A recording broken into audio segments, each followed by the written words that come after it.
For me, there are 3 things to look for in a camera as an outdoor artist, and this one has me really, really excited.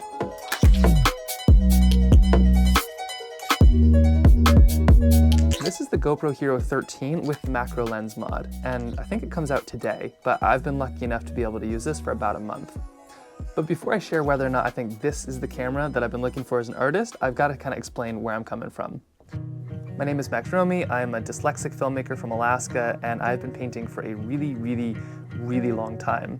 I was diagnosed with dyslexia as a young kid, and watercolor kind of became my voice to share and interpret the world a little bit. But being able to capture the process is when that really took everything to a whole nother level. I would take my camera and my sketchbook with me basically everywhere and try to capture everything, but Alaska is full of some pretty extreme conditions, and I had a lot of issues. So my GoPro kind of became my go-to because it could actually handle those conditions, but there were some kind of big drawbacks. I mean, the basic GoPro is great. It's super durable, it's small, it's light, but the focal length and just the ability to focus close is not there. It's about like a foot or something, and when you make really small paintings like I do, it felt like it was never quite good enough. So when I heard that they were inventing something like this, I was super, super excited, but also a little nervous because I didn't know if it would hold up to my expectations. So here's the basic setup. It's the new camera, and it's built to integrate the lenses really, really well. So this is the macro lens mod, and it can separate, you can switch it out with other stuff, but what this does is it gives you the ability to focus really close, closer than a foot. And so you can go all the way, or you can rack it to be able to focus on everything. So right now it's basically just a normal GoPro, and then I can quickly make it this macro lens. And that's huge because in the past I've used lenses like this, which are, they can get stuff closer, but they don't really work too well in the wild. I'll have to take it off, put it back on. It's got a really close focus, but the distortion is really there. So they really just made something seamless this time. And then that way I can kind of capture my adventure leading up to wherever I'm gonna sketch, and then I can just quickly rack it to switch it into kind of sketch mode, so to speak. So I can really have my painting and the whole setup about right there, and just one camera allows me to capture it all with this lens.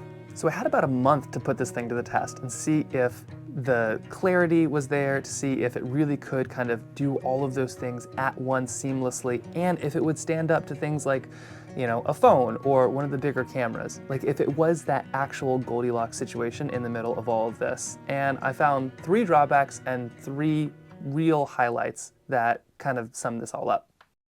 The first bit of bad news is that these small action cameras do require more light. In the sun, you're totally fine. Honestly, really any daytime. But anything in between, I usually have to bring out something like this. It's just like a small little extra light, but it does make a big difference. So I have noticed that a little bit, but that's kind of what I see in all of these action cameras. So that didn't surprise me too much. The second one is that it is still a very wide angle. All GoPros are, and this is no real exception. For me, that works really well because when I'm able to get something like this and it's still in focus, I'm actually seeing a lot of the world around me, and that makes a huge difference. So can I capture the mountain goat that is on the ridge next to me? Not really. I need a pair of binoculars and a whole different camera, but it does mean that I get a little bit more creative with this, and that's kind of what it's all about to me. And one of the things I was most concerned about was the focal range, what I'd be able to find my way around, because this is only things that are close are in focus, and this is everything is in focus. So it's just like, a shower twist worth of temperature there. And so that was something that I was a little bit concerned about. There is focus peaking, which I didn't find the most helpful. It means that anything that is in focus is red, which is great, but the screens are a little tiny. For me, what made the biggest difference was just filming with it once. I know that right there is approximately what is in focus at the closest, and just being able to get a few shots kind of got it in the system, and I was able to understand. But I am still super glad that it is not autofocus. Like, I love the fact that this is a manual focus. It puts the creativity back in my court, which is what I was looking for in a camera like this. Now, was this the perfect camera for me? That I kind of had 3 criteria for. The first is size.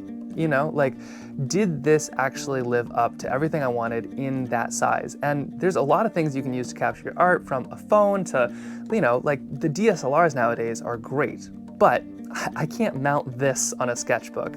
This, I could, and I did. And it made a huge difference. I mean, this camera you literally can kind of put anywhere, and you can get that kind of POV perspective, which is so cool. I've been dreaming of being able to share my art as I see it, and this camera actually could do it. This one, you'd need an entire rig just to mount that thing, and it'd take you out of the process. And in Alaska, there's a lot going on, so if I don't have to worry about something and can just attach it and forget it, that's kind of what I needed, and this did it. The second is durability. I mean, this lens is actual glass. It's nice and it feels nice, and I was a little bit worried that I was gonna just smash this thing around because I treat my cameras pretty brutally. Although after using this hard for a month, it has stood up. I mean, like, it feels as durable as the camera. It actually goes to the places, and, you know, focus ring, all of that, it's still in really good shape.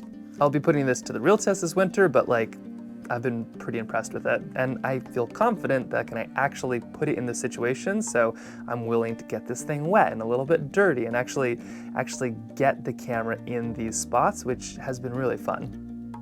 And finally, would this camera have all of that together, and would it fit seamlessly? You know, because there's cameras that have really good focus, and there's cameras that are really small, but like, I wanted that Goldilocks moment. I wanted a camera that kind of did all of that together and that I didn't have to focus on.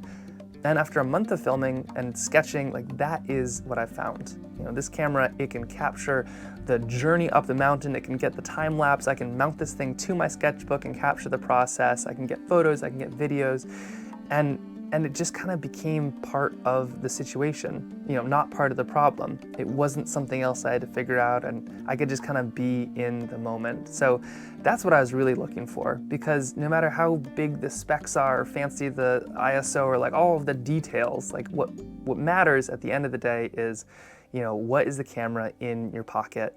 And for me, it's become this, you know, it's different than my phone. It's just as functional as my DSLRs, and it goes with me. I can actually have that camera that I dreamed about when I first started bringing cameras on my process to try to capture those sketches, and finally, like, I feel like this hit the mark.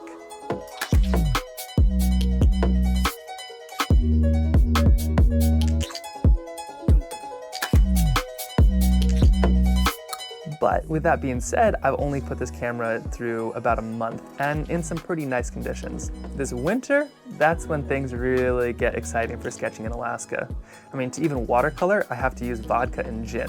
I mean, not for myself, but like for the paint, otherwise it just freeze instantly.